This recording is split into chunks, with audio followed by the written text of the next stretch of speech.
ได้ไปหาเพราะว่าอยากงานที่ทำบ่ได้ใจดำยังคิดนำตัวน้องคือเก่า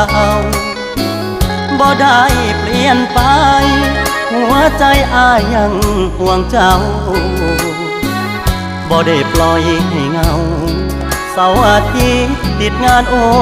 ทีได้แต่โทรหา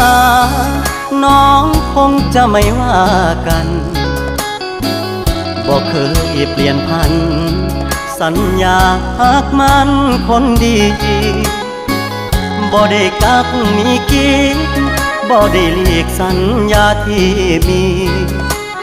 ย้อนงานยุ่งอีหลีคนดีอย่าเครียดอายเด้อโทรห